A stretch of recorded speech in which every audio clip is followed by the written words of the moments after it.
아빠 알쓸 형들 좀 놀면서 해요. 내가 이 녀석들 그럴 줄 알았어. 요셉아, 네가 형들이 좀 고파서 일을 좀 잘하도록 하려고. 네, 알겠습니다. 아, 그건 그렇고 내가 너를 위해서 특별히 옷을 지었다. 와, 아버지 너무 멋져요. 아이고 잘 봤네. 감사해요. 그래. 그래, 들어가자. 아이고, 진짜. 아이고, 또저 봐라. 요셉이랑 또 아빠랑 그냥 쿵닥쿵닥 쿵짝쿵짝 잘 만나. 아버지는 우리 보는 표정이랑 요셉이 보는 표정이랑 너무 다르다. 맞다. 요새 볼 때는 우리 볼 때는 막 얼굴이 막 똥심 표정이고 요새 볼 때는 막 하트 배가 뿅뿅 나온다 막. 우리 치다나 보나? 치다도 안 보지. 그래 안 써보자. 우리끼리 치다보자. 진짜. 형들, 제 얘기 좀 들어보세요. 제가 오늘 대단한 꿈을 꿨어요. 뭔데? 얘기해봐라. 그래. 우리가 밖에서 곡식을 단으로 빚는데 내 산은 일어서고 형들의 사탕은 저를 둘러서 절을 했어요. 뭐고? 네가 우리 왕이라도 된다는 얘기가. 네가 우리 다스린다고.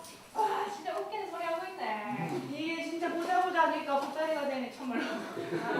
아니 가뜩이나 보여주기에는 계속 미운 소리 막 요셉아, 요셉아. 진짜 아침부터 기가 막히네. 일찍 안 좋다. 다음날. 이 녀석들 아버지 나오시는데 인사도 안 하고 말이야. 아버지, 형들, 그래. 제가 또 오늘 대단한 꿈을 그래. 꿨어요.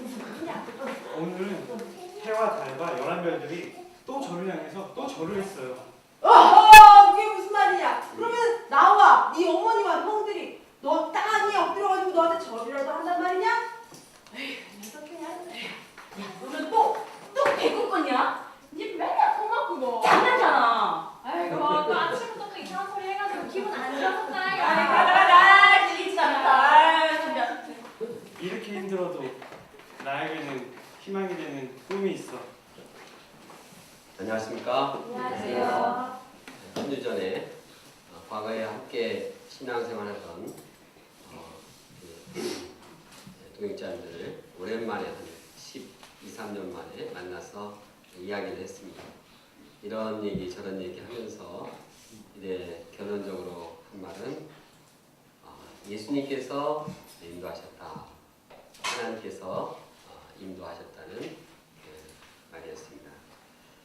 저는 이 이야기를 하면서 생각나는 복음 생각가 있었습니다. 내 인생 여정 끝내어 강 건너 언덕 이를 때 하늘문 향해 말하니 예수 인도하셨네. 이 가시밭길 인생 허덕이면서 갈 때 시험과 혼란 많으나 예수 인도하셨네. 인생을 되돌아보면 내가 원치 않았던 길을 걸었을지라도 또 내가 원하는 일이 있든 참 하나님께서 인도하셨다는 고백을 하게 됩니다. 우리 믿는 자들은 다 이런 고백을 하지 않는가. 인생을 돌아보면서 참 여러 가지 시험도 있었고 어려움도 있었고 환난도 있었지만 하나님께서 이제까지 나를 인도하셨다는 말을 고백을 하게 될 것으로 생각합니다. 요셉과 그 형제들의 이야기를 보면 그러한 고백이 정말 그렇구나 동의를 하게 됩니다. 이 시간 저는 하나님께서 요셉과 그 형제들을 어떻게 인도하셨는가를 살펴보고자 합니다. 특히 그들의 인생을 인도하시는 특징이 무엇인가 살펴보고자 합니다. 그래서 지금도 하나님께서 우리를 그렇게 인도하신다는 사실을 영접하고 희망을 갖기를 원합니다. 야곱 가족의 이야기입니다. 17살 된 소년 요셉은 이제 나이가 그만한 배다른 형제들과 양떼를 쳤습니다. 그런데 요셉은 이제 그 자기 형제들끼리 의리도 없이 형제들의 잘못을 야곱에게 고자질했습니다. 오늘 연극에 너무 리얼하게 잘 표현해 주셔서 참 감사한데 그렇게 그냥 뭐 잘못한 것을 야곱에게 꽂아드렸습니다. 그러니까 요셉이 그들의 형들의 사랑을 받을 리가 없었습니다. 형들이 요셉을 더 미워하게 된 또 다른 원인이 있었습니다. 그것은 야곱이 편애를 한 것입니다. 요셉을 너무 사랑하고 다른 형제들보다 더 관심을 가진 것입니다. 그래서 옷을 사줄 때도 달랐습니다.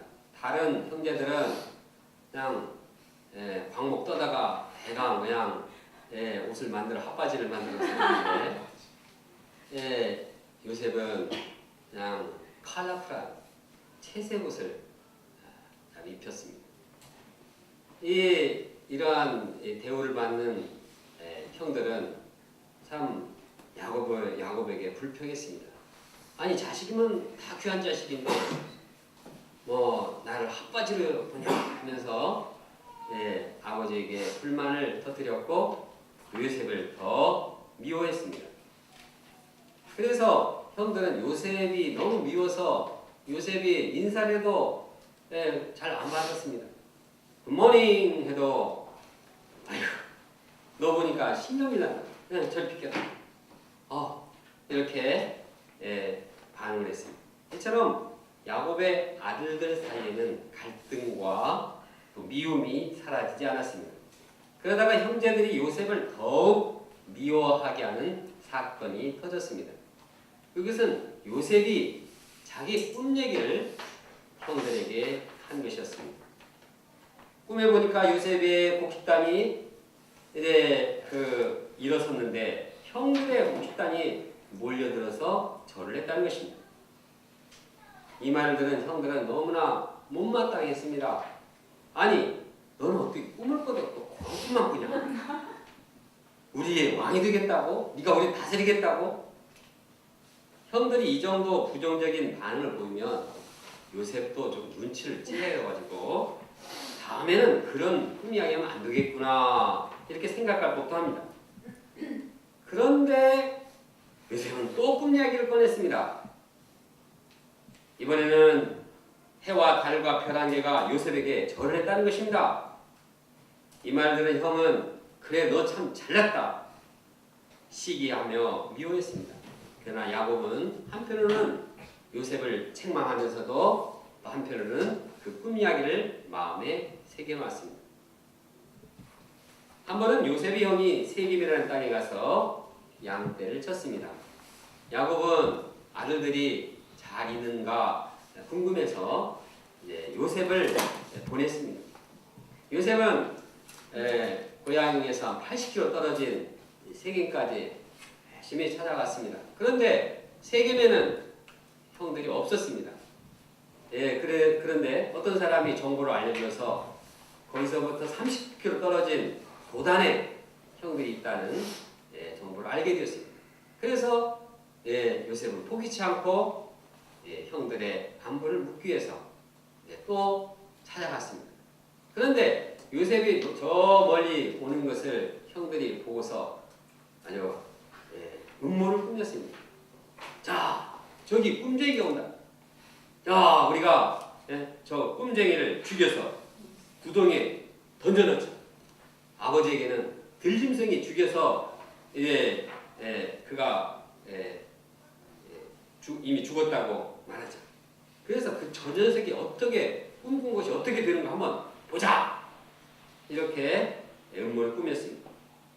실제로 형제들은 요셉을 만나자 그를 막 옷을 다 벗기고 구덩이에 넣었습니다. 그런데 넷째 아들 유다의 제안대로 요셉은 이스마엘 상인들에게 팔았습니다.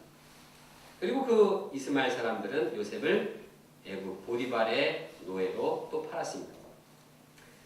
요셉과 그의 형제의 이야기는 이렇게 전개되고 있습니다. 그러면 하나님께서 그들을 어떻게 인도하셨는지 그 특징을 생각해 보자 합니다. 오늘 말씀은 본문은 28절이지만 이제 요셉 전체 스토리에 대한 하나의 전반적인 이야기라고 볼 수 있습니다. 첫째, 하나님은 어려운 상황에서 비전을 주십니다. 요셉의 가정은 행복하지 않았습니다. 그 가정의 불행의 원인은 야곱의 편애로부터 시작됩니다. 참 야곱은 바담 아람에서는 라헬을 편애해서 그 가정이 풍비박산이 났습니다. 그런데 그렇게 당하면서도 또 헤브론 고향에 와서는 또 요셉을 편애했습니다. 이 편애 때문에 이 형제들 간에 갈등하고 불화하고 미워하고 증오하는 이런 일이 있었습니다. 날이 갈수록 점점 상황은 악화되는데 야곱은 그 편애하는 마음을 뭐 이렇게 개선해보자는 그러한 마음이 보이지 않습니다. 그렇다고 형들은 아버지를 참 이해하느냐? 아버지가 편애하면 편애할수록 아버지가 왜 그럴까? 이렇게 생각하고 또 그거에 대해서 이해를 하기보다도 불평하고 또 편애하면 할수록 더욱 요셉을 미워했습니다. 요셉을 보면은 좀 지혜롭게 이 가정의 갈등 해소와 이 불화를 어떻게든지 막고 화목을 이루어야겠다 이런 생각을 이제 하면 참 좋을 텐데 요셉도 보면 별로 그런 노력이 보이지 않습니다. 그냥 너무 솔직한 나머지 눈치코치도 없이 형들이 대해서 고자질하고 꿈 얘기를 반복함으로써 이 가정에 타오르는 불화에다가 기름을 끼얹었습니다. 도대체 어느 누구도 가정의 이 화목과 이 불행한 이 갈등 이것을 해결하는 노력이 보이지가 않았습니다. 참으로 절망적이고 어렵고 소망이 보이지 않았습니다. 그래서 기대하기가 힘든 가정이 되었습니다. 세월이 흐른다고 해도 이 갈등이 해결될 기미가 보이지 않았습니다. 해결하려면 누군가 이 문제의식을 가지고 이 문제를 해결해야 되는데 전혀 그런 조짐이 보이지 않았습니다.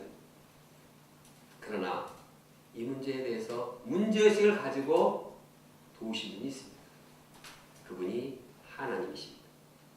하나님은 이 어려운 상황, 이 불안한 가정 가운데서 비전을 주심으로써 새로운 소망을 심어가셨습니다. 하나님께서는 요셉을 꿈꾸게 하셨습니다. 하나님께서는 요셉의 꿈을 통해서 장차 자신이 이룰 이 가정을 통해서 이룰 구속 역사를 보여주셨습니다. 다시 말해 이 꿈은 요셉이 자기 식구를 잘 섬겨서 구속 역사에 쓰임받게 될 것이라는 것을 보여주었습니다. 이는 절망적인 상황에 있는 그들에게 새로운 소망이었습니다. 하나님께서는 꿈을 통해서 비전을 주셨기 때문에 그리고 하나님께서 이 비전을 이루어 가실 것이기 때문에 이 가정에는 소망이 있는 것입니다. 아무도 그 가정을 볼 때 소망이 없게 볼 수 있었지만 하나님께서는 새로운 소망을 꿈을 통해서 보여주시고 이루어 가신 것입니다. 사실 꿈을 꾼 것은 요셉이었습니다. 그러나 그 꿈은 요셉의 작품이 아니었습니다. 요셉이 이 가정에 정말 소망이 필요하다. 나에게 소망이 필요하다. 이렇게 생각하지 않았습니다. 그 꿈은 메이드 인 조셉이 아니라 메이드 인 가시였습니다. 성경학자들은 이 꿈이 하나님께서 주신 것이라는 증거를 몇 가지 제시합니다. 먼저 이 꿈은 그 내용이 반복됩니다. 다시 말해서 두 가지 꿈인데 이 꿈 내용이 동일한 내용이라고 보십니다. 다 가족들이 요셉에게 절하는 꿈입니다. 이런 꿈은 이 사람들이 이렇게 인위적으로 해서 꾸는 꿈이 아닙니다. 하나님께서 그렇게 주시지 않고서는 동일한 꿈을 반복해서 꾸지 않는다는 것입니다. 또한 요셉은 목축업자였습니다. 그런데 그 꿈 내용을 보면 목축업과는 전혀 관계가 없는 뭐에 대한 꿈이었습니까? 농사짓고 곡식단이 절하는 꿈이었습니다. 사람들의 꿈은 일상생활이 연결이 돼서 그 연상작용으로 대부분 그렇게 꿈이 이루어지는데 이제 전혀 자기하고 다른 이러한 내용의 꿈을 자기 생활과는 다른 꿈을 꾼 때 이것은 하나님의 주신 꿈이라고 유출을 합니다. 또 이 꿈은 요셉의 생애를 두고서 잊혀질 수 없는 꿈이었습니다. 사람들은 꿈을 꾸면은 금방 잊어버립니다. 어제 꿈 꿨는데 자면서 깨자마자 그 꿈이 뭐였지? 이제 생각해도 잘 생각이 안 날 때가 많습니다.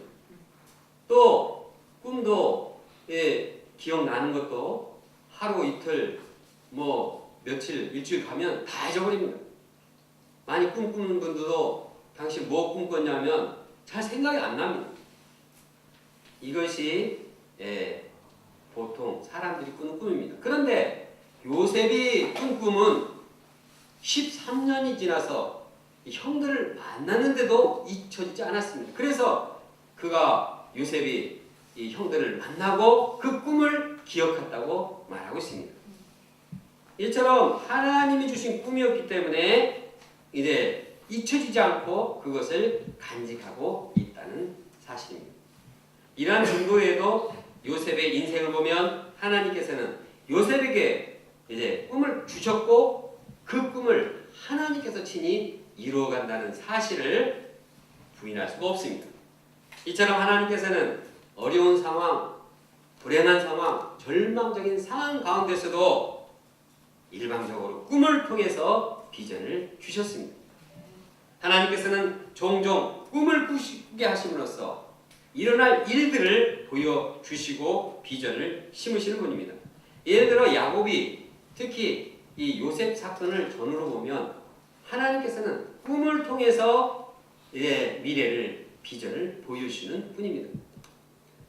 야곱은 고향을 떠나서 이제 험한 인생을 살게 되었고 돌베개를 베고 자게 되었습니다. 그때 하나님께서는 꿈을 꾸게 하심으로써 이제 하늘의 사닥다리를 바라보게 하셨습니다. 그리고 꿈을 통해서 그를 통해서 이루실 하나님의 축복을 말씀해 주셨습니다. 그러므로 그는 그 어렵고 힘든 나그네 길에서 하나님의 비전을 바라볼 수가 있었습니다. 또 하나님께서는 이 사건 이후에 바로 보면 애굽의 이 바로왕에게 꿈을 주심으로써 이제 바로왕이 이 꿈을 통해서 미래를 보게 했습니다. 그것은 7년 풍년과 7년 흉년에 대한 꿈이었습니다. 하나님께서는 극심한 재앙과 재난 가운데 있는 이스라엘을 향해서 꿈을 통한 비전을 주시겠다고 요엘서에 약속하십니다. 내가 내 영을 만민에게 부어주리니 너희 자녀들이 장래일을 말할 것이며 너희 늙은이들이 꿈을 꾸며 당신은 너무나 어렵고 메뚜기 재앙과 기근과 이러한 가뭄 때문에 이스라엘은 정말 극심한 공경에 빠지는 그런 상황이었습니다. 그러나 하나님께서는 이제 꿈을 꾸게 하며 그들에게 새로운 비전을 제시하고 있습니다. 이처럼 하나님은 절망과 어려움 속에 있는 자기 백성들에게 꿈을 통해서 비전을 주시는 분입니다. 그러나 우리가 하나님의 비전을 꿈에서만 찾으려는 시도는 또 위험한 것입니다. 왜냐하면 하나님께서 꿈을 통해서 비전을 제시하는 것은 극히 제한적인 것이기 때문입니다. 우리가 꾸는 꿈은 다 하나님의 비전이 아닙니다. 내면 세계, 잠재의식 속에서 나오는 것들이 많습니다. 제가 어떤 분한테 꿈 얘기를 했더니 그분이 그 꿈을 잘 이렇게 듣더니 목자님이 지금요 굉장히 뭔가 책임감을 가지고요. 지금 많이 좀 부담을 갖고 있네요. 그래서 야, 어떻게 그거 알았나? 보니까 사람의 마음의 그 내면에 있는 이것들이 무의식적으로 다 연결이 돼서 꿈으로 나타나는 경향이 있었습니다.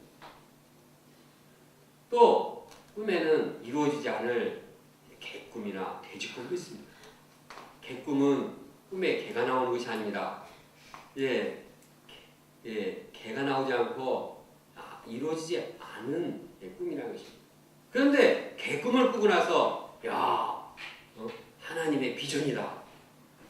꿈 꿔보니까 내가 그 사랑하던 내가 마음에 좋아하던 그 자매하고 결혼했다. 이 꿈이 이루어지는 것은 하나님의 비전이다. 개꿈입니까? 하나님의 비전입니다. 이것은 잘못된 것입니다. 신구약에 보면 하나님께서는 어렵고 절망적인 때마다 꿈을 주시고 이것은 제한적이지만 말씀을 주심으로써 비전을 제시하고 계십니다. 선자들의 대부분을 보면 선지서들을 보면 대부분 절망적인 이스라엘 상황 가운데서 하나님께서 주신 말씀이 기록되어 있습니다. 그리고 그 말씀은 장차 이루어질 비전을 제시하고 있습니다. 그래서 대부분 선지서의 앞부분을 보면은 누구누구에게 여호와의 말씀이 임하니라. 그리고 그 임한 말씀을 이렇게 쫙 비전 가운데 앞으로 행해질 일을 쫙 말씀하고 있습니다. 신약 시대에도 사망과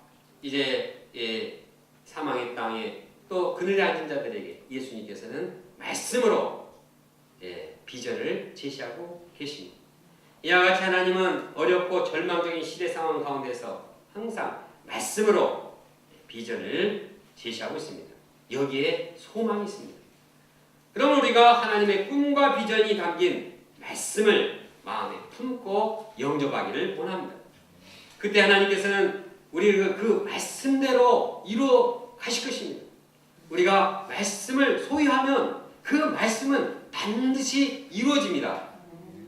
왜냐하면 말씀은 진리요. 말씀은 하나님께서 앞으로 이루어질 것을 그대로 예시한 것이기 때문입니다. 예를 들어서 우리 믿음의 선배들은 정말 어렵고 힘든 이 시대 상황 가운데서 출애굽기 19장 5절 6절 너희는 제사장 나라 거룩한 백성이 되리라. 이 구절을 하나님이 주신 비전의 말씀으로 영접했습니다. 그 영접한 자들을 통해서 90개국의 선교사들을 파송이 하게 하셨습니다. 이처럼 하나님은 이 꿈이 담긴 비전이 담긴 말씀을 영접하는 자를 통해서 그들을 통해서 하나님의 비전의 역사, 하나님의 앞으로의 장차 이 역사를 이루어가시는 분입니다. 하나님께서 우리 모임에게 또한 우리 각 사람에게 꿈과 비전이 담긴 말씀을 주시고 그 말씀대로 이루어가게 될 것을 믿습니다. 둘째, 하나님은 인간의 악을 선으로 바꾸십니다. 하나님께서는 요셉에게 요셉을 꿈꾸게 함으로써 비전을 주셨습니다. 그러므로 이 비전을 마음에 영접하고 하나님의 꿈을 하나님의 비전으로 영접하는 것이 선한 일입니다. 요셉이 꿨다고 해서 형들이 제가 하는 것은 참 기분 나쁘다. 하나님께서 주신 것을 것으로 영접하지 못하는 것은 무지한 일이요.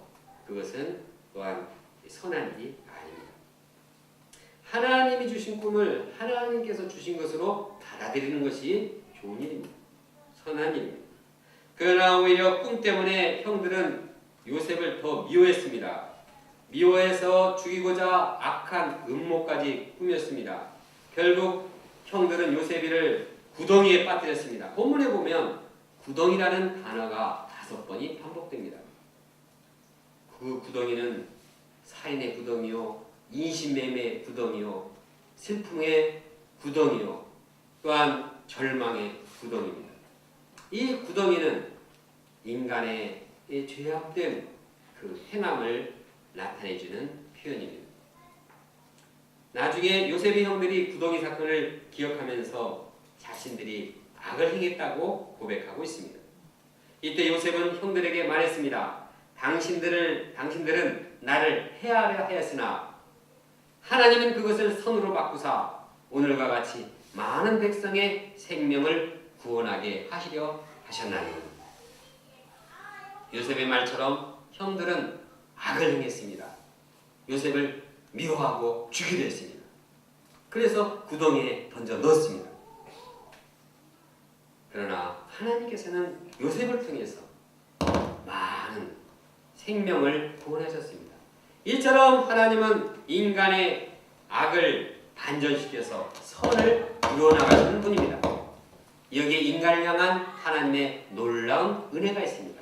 이 세상에 어느 누구도 이렇게 악을 바꿔서 선을 이루어나가는 능력이 있는 사람 없습니다.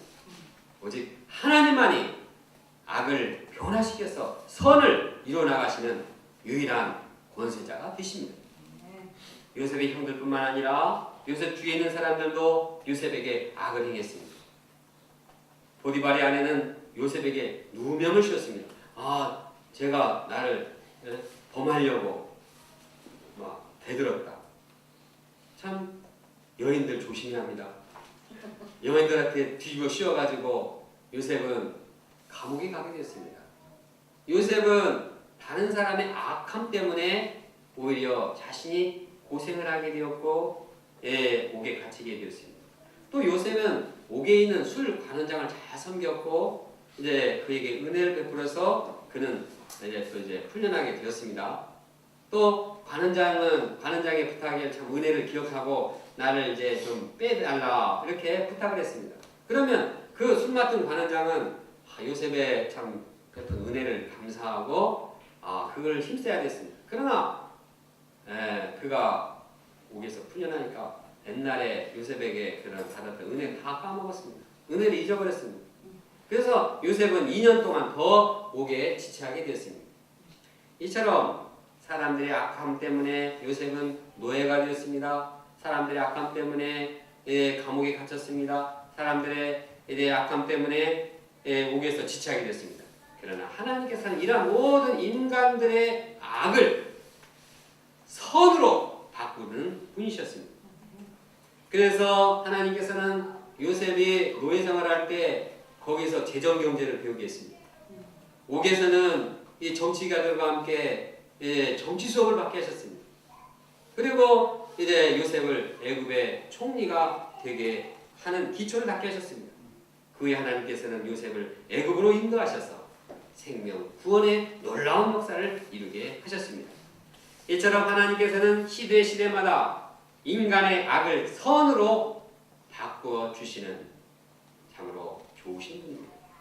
초대교회 성도들은 유대 종교자들이나 세상 권세자들에게 핍박을 받았습니다. 인간의 악함 때문에 성도들이 고통을 당하고 고향에서 쫓겨나 다른 지역으로 피신을 가야 했습니다. 그러나 하나님께서는 이러한 인간의 악함을 선함으로 바꾸셨습니다. 어떻게 바꾸셨습니까? 그들이 쫓겨나는 곳에 복음을 전파함으로써 사방에 생명 구원 역사가 일어난 것이었습니다. 흩어진 성도들 등에서 복음이 더 많이 전파되어서 생명이 정말 살아나는 역사가 사방에서 일어나게 되었습니다. 하나님은 인간의 악을 선으로 바꾸시는 반전의 명수입니다. 우리 영화 볼 때 반전 있으면 얼마나 재밌습니까? 반전이 없은 영화는 재미 하나도 없다. 그런데 하나님은 반전을 해도 어떤 반전은 선한 줄 알았는데 나중에 그냥 악해가지고 그래도 참 재밌다 이렇게 보는데 이 악이라고 생각했는데 막 악함을 하는데 이것이 선으로 전환되는 그 반전은 하나님께서 이루신 역사예요. 하나님께서 이런 생명구원 역사의 일을 볼 때는 이 환희와 기쁨을 누리게 되는 것입니다. 그래서 우리는 요셉의 이야기를 들으면 잘 보면은 이 반전의 하나님의 그 놀라운 드라마틱한 이러한 이야기가 담겨있기 때문에 참 이것을 듣고 들어도 재미가 있는 것입니다. 과거 우리 민족은 6.25라는 이 전쟁을 겪게 되었습니다. 인간이 전쟁을 일으키는 것은 인간의 악한 모습을 보여줍니다. 전쟁이 왜 일어납니까? 인간의 이 야욕이 불타있기 때문인 것입니다. 그래서 우리 민족은 남북으로 나뉘었습니다. 그러나 하나님께서는 이 전쟁을 계기로 오히려 남한을 복음화시켰습니다. 그래서 생명구원 역사가 남한에 활발하게 기적적으로 일어나게 하셨습니다. 안타깝게도 북한은 인간의 악함으로 인해서 지금까지도 60년 동안 복음이 핍박을 받고 있습니다. 그러나 하나님께서는 이들의 악함을 바꾸어서 선으로 바꾸실 때가 반드시 있을 것입니다. 하나님께서는 북한의 생명구원 역사를 활발하게 이루실 것입니다. 인간의 악함을 선함으로 바꾸시는 그 하나님을 생각할 때 우리는 어떤 어려운 상황 가운데서도 어떤 절망적인 상황 가운데서도 희망을 가지게 됩니다. 셋째, 하나님은 택하신 자들의 내면을 변화시켜 주십니다. 하나님은 악한 인간의 악함을 바꿔서 선의 역사를 이루실 뿐만 아니라 인간의 내면까지도 바꾸셔서 선한 역사에 쓰시는 분입니다. 본문에 나오는 그 형들의 모습은 처음에는 선하지 않았습니다. 그들은 아주 몰인정했습니다. 그들은 이 사랑해야 할 요셉을 동생을 보고도 미워하고 증오하고 막 적개심에 불탔습니다. 죽이고자 막 살인 감정이 불타올랐습니다. 그래서 요셉을 웅덩이에 넣고도 그냥 요셉의 비명소리 막 살려줘 그런데도 거기서 밥을 먹으면서 아주 즐기는 그런 아주 몰인정한 자들이었습니다. 자기 동생을 외국인에게 인신매매하는 무자비한 자들이었습니다. 그들은 아버지 야곱이 얼마나 애통해할 줄 알면서도 요셉을 죽였다고 속이는 자였습니다. 그들은 거짓말하는 자들이요, 무정하고 무자비한 자들이요, 살인하는 자들이었습니다. 그래서 그들은 아버지 야곱의 마음을 찢어 놓았습니다. 그러나 하나님께서는 이러한 형들의 내면을 변화시켜서 구속 역사에 동참하게 보셨습니다. 형들이 애굽 감옥에 들어갔을 때 그들은 자신의 죄를 발견하고 고백하고 있습니다. 우리가 아우일로 말미암아 범죄하였도다. 그가 우리에게 애걸할 때 그 마음의 괴로움을 보고도 듣지 아니하였으므로 이 괴로움이 우리에게 임하는도다. 그들은 자신의 죄악을 그 증거로 자신이 받아들이는 것으로 깨닫고 회개하게 되었습니다. 그 중에 형제 중에 유다는 동생 베냐민을 위해서 자기가 인질이 되겠다고 자청했습니다. 이제 주의 종으로 이 아이를 배신하여 머물러 있어 내 주의 종이 되게 하시고 그 아이는 그의 형제들과 함께 올려 보내셨습니다. 옛날에는 형제들을 요셉 아버지가 사랑하는 그 요셉을 미워하고 증오했지만 이제는 아버지 야곱이 사랑하는 베냐민을 위해서 자기가 대신 잡혀있겠다고 이렇게 고백한 것입니다. 얼마나 감동적인 형제입니까? 이렇게 한 이유는 아버지의 마음을 더 이상 괴롭혀서는 안 되겠다는 효심 때문에 그런 것입니다. 우리 아버지가 베냐민 안 보내면 얼마나 참 슬퍼하실까. 아버지를 슬프게 하면 안 된다. 옛날에는 아버지의 편애에 대해서 어떻게 그럴 수 있는가 이렇게 말하던 그들이 이제는 정말 아버지 사랑하기 때문에 정말 내가 대신이 돼서라도 잡히고 베냐민은 아버지가 사랑하는 베냐민은 보내야겠다 이렇게 말한 것입니다. 이처럼 하나님께서는 여러 가지 사건을 통해서 그 형들의 마음을 변화시켜서 이제는 동생에 대해서 아버지에 대해서 사랑하는 자로 성숙해 하신 것입니다. 요셉에게 약점이 있다면 너무나 진실을 해서 말을 못 찾는 것입니다. 진실은 좋은 것이지만 요셉이 꿈 얘기를 반복함으로써 그 형들의 미움을 부추기는 것은 그것은 좀 경솔한 행위라고 볼 수 있습니다. 이런 점에서 요셉은 그 약점이 입이 가벼워서 못 참는 것이었습니다. 그러나 요셉은 훈련을 통해서 신중하고 말을 절제하는 자로 성숙하게 되었습니다. 단적인 예로 요셉은 애굽 총리가 되어서 형들을 만났을 때 이제 모르는 체 했습니다. 요셉이 진실을 고백하지 않고 내가 당신의 동생 형입니다. 아니 요셉입니다. 이렇게 참는 것이 얼마나 힘들겠습니까? 자신을 감추고 그들 돕기 위해서 나이를 밝히지 않는 것이 요셉에게는 고통스럽습니다. 그래서 형들을 보고서 뒤에 가서 울고 또 이렇게 아무것도 없던 것처럼 또 했습니다. 베냐민을 만날 때는 막 이게 너무 반가워가지고 그냥 껴안고 싶었는데 그냥 이렇게 하면 그를 잘 돕지 못할 것이다. 자, 내가 이야기할 때 이야기하자. 참고 가고 막 안방에 들어가서 막 엉엉 울고 또 모른 척하고 또 이렇게 나옵니다. 그리고 내가 이제 그들의 형제라는 것을 밝힐 때가 되었다. 이렇게 판단될 때 그때 자신을 밝히고 있습니다. 이만큼 요셉은 말을 절제하고 이제 말을 함부로 하지 않고 신중하고 또 꼭 필요할 때 이렇게 말하는 자로 성숙하게 된 것입니다. 하나님은 여러 가지 사건을 통해서 우리 택한 자들의 내면을 성숙해 하시고 그래서 우리를 구속 역사에 동참하게 하시는 분입니다. 저는 하나님의 도우심으로 과거에 가졌던 부정적인 생각이 많이 없어졌습니다. 또 열등감도 많이 사라졌습니다. 정욕을 추구하는 마음도 많이 사라졌습니다.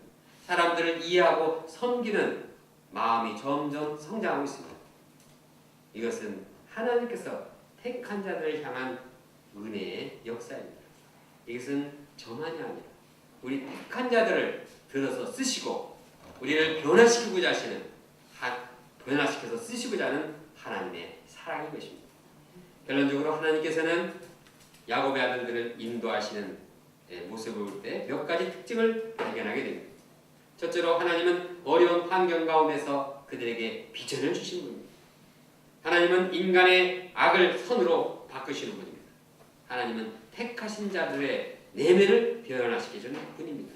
하나님은 참으로 좋으신 분입니다.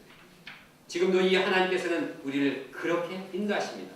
아무리 절망적인 상황 가운데서도 비전을 주시고 악을 선으로 바꾸시며 우리의 내면을 성숙해 하시는 분입니다. 우리가 이러한 하나님을 바라볼 때 어떤 상황 가운데서도 희망을 갖게 됩니다. 다같이 구절 말씀을 함께 읽겠습니다. 시작. 요셉이 다시 읽겠습니다. 시작. 요셉이 다시 꿈을 꾸고 그의 형들에게 말하여 이르되 내가 꾼 꿈을 해와 달과 열한 별로 내게 전하더이다 하니라.